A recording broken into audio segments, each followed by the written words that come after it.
প্রিয় দেশবাসী, আসসালামু আলাইকুম।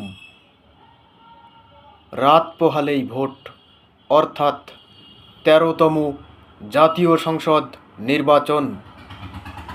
এই নির্বাচন হোক ঈদের মতোই উৎসব মুখর। ঈদ মোবারক বাংলাদেশ। গণভোটে হ্যাঁ দিন, সত্য ও ন্যায়ের পক্ষে ভোটাধিকার প্রয়োগ করুন। একটি ইনসাফ ভিত্তিক, প্রগতিশীল, মানবিক এবং নিরাপদ বাংলাদেশ গঠনে এবারের জাতীয় সংসদ নির্বাচন অত্যন্ত গুরুত্বপূর্ণ।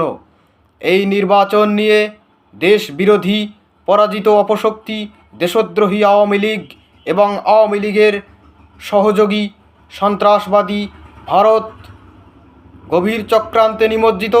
এই চক্রান্তের বিরুদ্ধে দেশবাসীকে সজাগ থাকতে হবে এবং সোচ্চার থাকতে হবে। সফল নির্বাচন এবং সরকার গঠনের মধ্য দিয়ে বাংলাদেশ নতুন যাত্রায় প্রবেশ করবে। বীর দর্পে বিশ্ব দরবারে মাথা উঁচু করে দাঁড়াবে বাংলাদেশ। বেঁচে থাকো বাংলাদেশ, ভালো থাকো বাংলাদেশ। ধন্যবাদ সবাইকে।